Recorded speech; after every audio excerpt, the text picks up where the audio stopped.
Her story was featured in the Gleaner's Flare. Deborah Williams was diagnosed with breast cancer. She removed the lump, but chose a different route to continue her fight against breast cancer. Deborah is here to tell us why she took the road less traveled. Morning, Deborah. Morning. First of all, congrats. Thank you so much. Congrats. Thank A you. story of inspiration. Let's start by, so you had the lump Yes. for some time? I would say about 4 or 5 months. Hesitance to find out if it really was what you thought it No, was? busy, and couldn't get a chance to go to the doctor because I was traveling around the Caribbean at the time. Right. So when you heard that this was breast cancer, what was that like?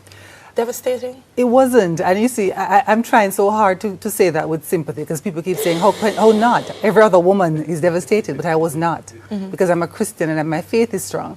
So I wasn't devastated, I just knew what to do to reverse it because I had friends who have had cancer, persons who are surviving, those who have died from it, so I knew what to do. All right, so let's talk about this road less traveled. First of all, what's important is that before taking the road, you did the research. Yes. And I want to make that clear to the viewers because Right. I don't want people to listen and then say, oh, I'm going to do it without fully understanding what it is. Exactly. You did research and you determined what?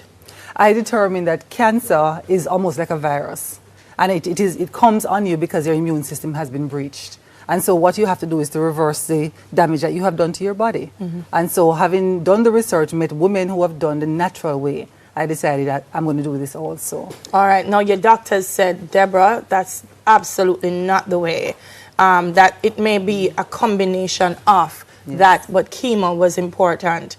You opted not to do chemo. Yes. My doctor was angry. If I was your doctor, I would have He been was too. mad. Yes. How difficult was making that decision and sticking to it? It was an easy decision for me, and the main reason is my best friend came down with cancer in 2006. And when he was diagnosed with cancer, I started researching cancer. And I saw him do the chemo and it didn't work, and then he decided to go the natural route. Now he has multiple myeloma, and normally within 2 years you're dead. And this is now 2012, I'm diagnosed, right? I saw my friend go through cancer and I didn't change my lifestyle. We all saw him, we were there, we saw him do the green juice and we saw him change his lifestyle. We did nothing. Because you felt I don't have it, so I don't need to change what I'm doing. Exactly. You see, that's a false sense of security that we all have. Right. You have it, but I'm okay. So when I'm diagnosed in 2012 and I'm faced now with something that my friend has gone through, I said, I'm going to go and do what he did. Plus, I also had a book called Ministry of Healing by Helen G. White. I read the book and the book was very clear. There are 8 steps to reverse any disease in the body, whether it's cancer, arthritis, diabetes. 8 steps. And it's called New Start. That's the acronym. Nutrition, exercise, water, sunshine, temperance, air, rest, and trust in God. It's the 8 free physicians that we've been given by God, and I went on that path. It's so totally natural because the air is a natural gift. That's why we have to preserve it, people. Yes. Water, exercise, and so on. It's interesting because we're talking about now in terms of dealing with cancer, but what I'm getting from you is you're also suggesting it's preventative. Exactly. That rather than wait until you get there, Exactly. start building up the immune system. You throw away the microwave, flour, everything Yes. in the house. Meat went. No, meat went. Yeah. Microwave went. White flour went. White sugar went. Everything in a tin went through the door. And I went to Coronation Market. Yes. And I started just shopping at Coronation Market. And my entire diet changed. And as the diet changed, the first thing, I lost 30 pounds. That's the first thing. I lost weight. Then my skin and my hair. And I was amazed. And so now I started teaching other women to do this too. Deborah, I'm hearing you, but it's not easy. It's not First easy. of all, I find the vegan diet to be absolutely tasteless. I'm sure there are ways to make it. But how do you get away from monotony? That's the first thing on a diet like this. You know, people say to me, oh, but this is boring. And I'm saying, but hold on, how come you eat chicken 4 times a week? I have different seasoning on it. So you know, the season the beans same Your way? curry today. Curry the bean today and beans chew the bean next week. We have gungo peas. We have black eyed peas. We have split peas. We have lintel. We have callaloo stew. We have pap choy. Hello. We have stew peas without the pork. Hello. We have coconut milk to spice it up. We have all that it takes to make it extremely attractive and very palatable if we know how to do it right. And none of these are tin things as well. No, it's all natural. All natural. Yeah. We don't do the tin story. No. And so you've done, you have a website? I have a website. So persons who want to share your story or to get recipe ideas? Recipes are all there. Articles about health and wellness is all there. And that came out simply. My website is a business website. And when I was diagnosed with cancer, and I went on a radio station and I did an interview. And about 5 minutes after I came off the radio, my phone rang for 3 weeks. 3 weeks straight with Jamaicans calling me about cancer or diabetes or obesity. And so I say, you know something, let me load up these things on the website. You're going to need to get 5 phones now after you finish on Smile Jamaica. Yes. This morning. I can tell you that. So how long were you on it before you went back to be checked to make sure? Because that's also important, viewers. You have to know that Deborah didn't just stay home and say, I'm going to go vegan and I'm going to be okay. She went back to make sure that she was. What time lapsed before checking and then finding out you were cancer free? Oh, it was 9 months actually. 9 months? 9 months. When I started doing the program, because I was diagnosed in April of 2012, right?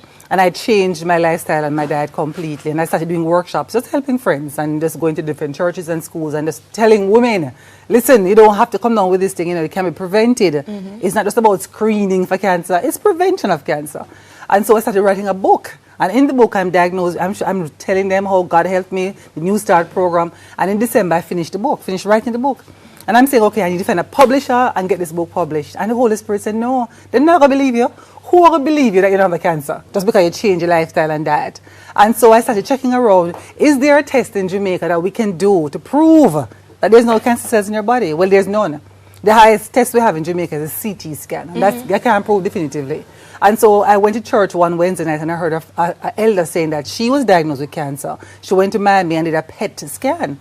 So I started researching the PET scan. And lo and behold, I went to Miami, did my test, and girl, when the results came out, we ball. Jump up and down. We ball. You ball. We ball. With a ball to Deborah. I know you feel like ball too.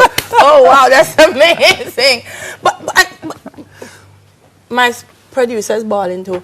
No, so you did the test, cancer free, but you didn't revert.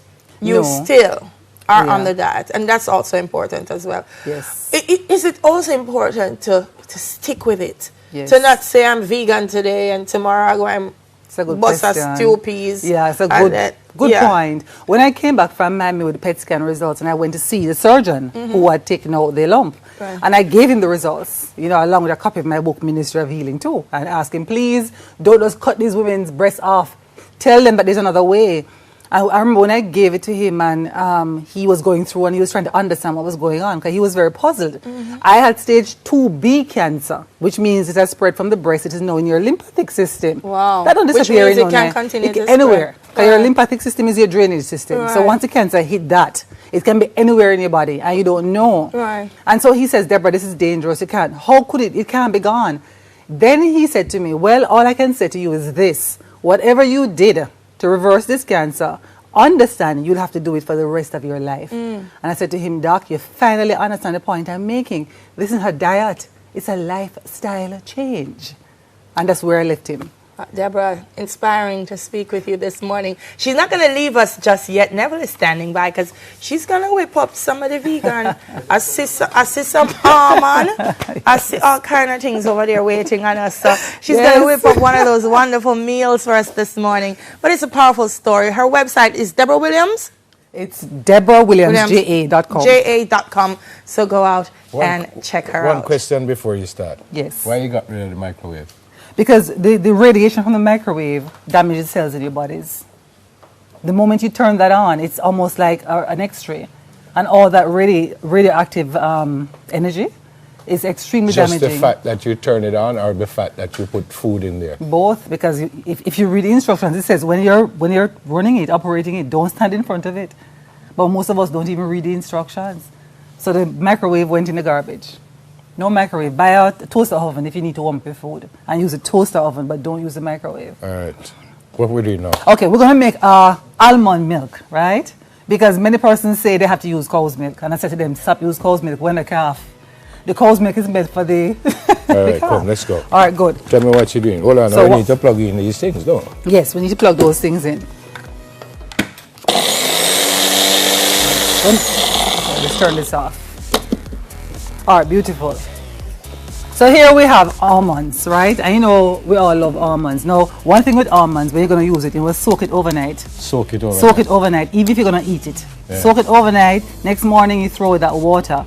And then you put this in the oven for about half an hour at 150 degrees, dry it back out, and you're good to go. Yeah, they were have to ride and whistle, you know. So. My ride and whistle, ride and whistle. So we have 1 cup of almonds, right? All right. We have 2 cups of water. So we put Where you got this from? You made up this yourself? No, or? man, this is all on Google. I mean, we must learn to do research now. Research. So 2 cups of water, and we use filtered water. Never ever use the water straight from the pipe because it has in chlorine, and that's not good for you. And then now what I do as a sweetener, and it's not absolutely necessary, but we're whistling and riding, 2 tablespoons of honey, right? We cover back the blender, and we press on. And we blend. And you notice how white it's becoming? So we're getting almond milk. Okay. Right, so we blend it for a couple of seconds. That's it. And that's it.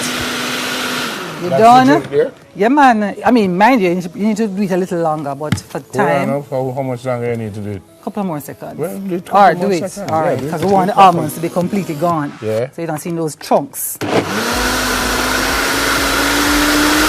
so we run that.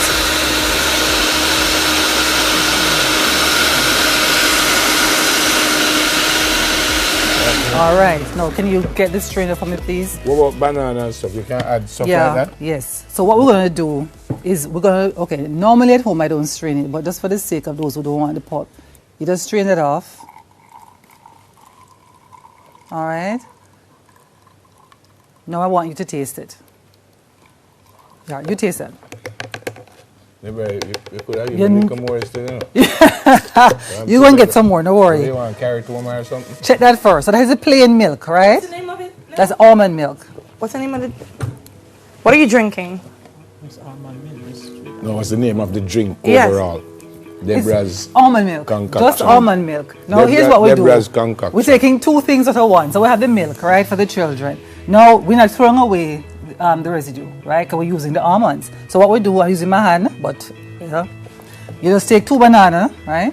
Mm-hmm. 1. Because we're using our Jamaican fruits. We always use our Jamaican Hold on now. fruits. So this is a different drink This from... is this is now a smoothie. So this is a complete meal now. So let's say you're coming to work and you're busy. You grab 2 bananas, you grab an almond. Can you pass the knife for me, I please? can pass the knife. Thank for you sure. so much. You are grab a very pawpaw. Right, you open up your pawpaw. You know, what's the seed? Pat, can I have the spoon, please? You can have the spoon. Thank you very much. Let's take the seeds out. And by the way, pawpaw seeds are very good for getting rid of parasites and worms Then why are you taking it out then? because it's bitter. But you take a teaspoonful like this and you just take it. Yeah. Yes, don't throw And it away. it's bitter? It's bitter, but it's so good for your body. It get rid of parasites and it get rid of all of those nasty And worms. again, you knew this how? On the website, I just researched. Okay. Now, having done that, we add now a tablespoon of pumpkin seed. And my gentlemen who are watching, guys, log on to your pumpkin seed. It's extremely good for prostate. So that's like 2 tablespoons of pumpkin seed, right? We put that in there, and then now we blend. Again. Yes, so now we have 2 things that we made out of 1. The almond milk, now we're making a smoothie. This one not going straight, you're going to drink it straight. It's a complete meal. All right. Now, All right, your glass. we have to run now. So again, All we can right. Google all of this. You can Google all of Then this. come, no, we don't have to go that All right. fast. Okay. Deborah, man. Deborah, look like you want to carry home this, you know. Now I want you to drink all of that. I must drink all of All this. of it. That's your breakfast. She's a cancer survivor. Her name is Deborah Williams. Thank you so much for coming. Great Oh, story. thank you so and thanks for much. sharing all of this with us. Thank you. Fantastic story. God bless. Thank you. On the other side of the break, we changed lanes a bit, folks. The church and gay marriage. Cheers. Soon come.